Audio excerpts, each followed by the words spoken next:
بے شک بے شک. ایک جملہ سمجھ میں آ جائے تو سنو، زندگی گزارو رمضان کی طرح تو آخرت ہو جائے گی عید کی طرح. سبحان اللہ رمضان میں کیا ہوتا ہے؟ سبحان اللہ. پیاس لگی، من کسمسا کے رہ گیا، بے شک. مگر نہیں پینا ہے، روزہ ہے. جی بھوک لگی، سامنے کھانا رکھا ہے، نہیں کھانا ہے، روزہ ہے. مگر جب مغرب کے وقت میں صدائے توحید بلند ہوتی ہے، اللہ اکبر اللہ اکبر، خدا کی قسم رگیں بھی تر ہو جاتی ہیں، اللہ کی طرف سے ثواب بھی مل جاتا ہے، روزہ رکھنے والے کی طبیعت جھوم کے رہ جاتی ہے. سبحان اللہ سبحان اللہ سبحان اللہ. اور سبحان اللہ جس نے 29-30 روزے رکھے ہوں، اس کی عید کی صبح سے کتنی خوشی ہوتی ہے، یہ تو قابل بیان ہے ہی نہیں. مگر اللہ معاف کرے، پورے رمضان کھاتا ہے. جی جی حق ہے. اور عید والے دن صبح ہی صبح قطعی وائٹ، بالکل وائٹ کپڑے، گری توتا بھی بالکل. عید مبارک، عید مبارک. کائے کی مبارک، سب گڑبڑ جھالا کرائے رمضان میں. کائے کی مبارک، کون سی مبارک؟ مبارک تو تب ہوتی جب روزے رکھے جاتے. بے شک حق ہے.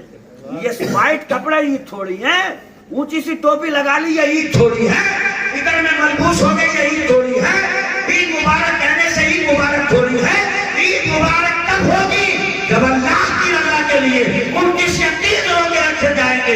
آپ سڑکوں پہ نکل کے صبح کو کہہ رہے ہوں گے عید مبارک، اور فرشتے گھوم گھوم کے کہہ رہے ہوں گے یہ وہ لوگ ہیں جنہیں اللہ نے بخشش کا فرمان عطا کیا. بے شک بے شک. سبحان اللہ سبحان اللہ.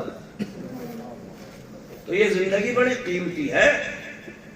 ہاں مگر ہم پتہ نہیں کن کاموں میں لگا دیتے ہیں. حضرت ابراہیم خلیل اللہ علیہ السلام ہمارے حضور معراج کو گئے تو لوٹ کے آ رہے تھے، تو ابراہیم خلیل اللہ نے کہا کہ یا رسول اللہ اپنی امت سے کہہ دیو جنت کی زمین بڑی اچھی ہے، زرخیز. زرخیز وہ زمین کہلاتی ہے جو پودا لگاؤ اگتا چلا ہے. تو کہنے لگے کہ اپنی امت سے کہنا کہ یہاں پودے لگا لیں. تو میرے آقا نے پوچھا خلیل اللہ اس جنت کی زمین کے پودے کیا ہیں؟ تو حضرت ابراہیم خلیل اللہ نے کہا کہ اپنی امت سے کہنا وہ پڑھتی رہا کرے سبحان اللہ والحمد للہ ولا الہ الا اللہ واللہ اکبر. جتنی کثرت سے پڑھتی رہے گی جنت کی زمین پہ اس کے نام کے اتنے ہی پودے لگے.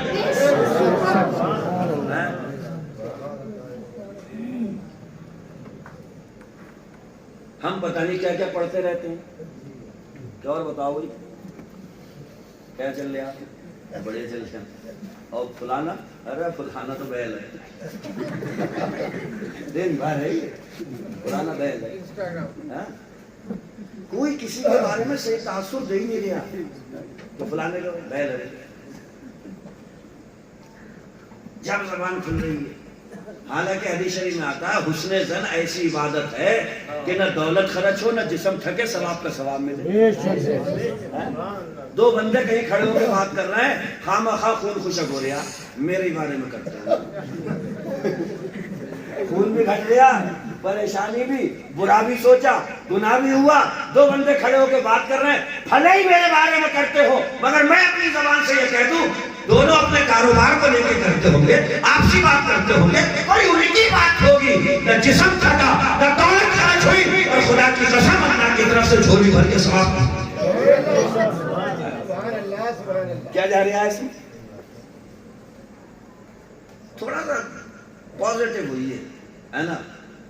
اللہ سورج جیسی بھی چمک عطا فرما دے تو زیادہ بھنگارنے کی ضرورت نہیں. اس لیے کہ قرآن پڑھو اذا الشمس کورت، جب سورج کا نور بجھا کر کے اسے لپیٹ دیا جائے گا. کہاں گئی سورج جیسی چمک؟ قسمت کے ستارے عروج پر ہو تو اتراؤ مت. قرآن پڑھو وَإِذَا النُّجُومُ انكَدَرَتْ، جب کہکشاؤں سے ستارے ٹوٹ کے گر پڑیں. پہاڑ کے جیسی مضبوطی بھی اگر جسم کے اندر ہے تو کبھی مت سوچنا میں بہت دمل قسم کا انسان ہوں. نہیں، قرآن پڑھو وَإِذَا الْجِبَالُ سُيِّرَتْ، جب پہاڑوں کو ریزے کی طرح ہانک دیا جائے. قرآن پڑھیے، قرآن میں ہر چیز کا جواب ہے، قرآن میں ہر سوچ کا جواب ہے. بس ضرورت اس بات کی ہے کہ یہ قرآن کی تعلیم عام ہو جائے تو پھر انشاءاللہ تعالی ہمارے گھروں کے اندر بھی سنتوں کا نورانی ماحول پیدا ہوگا.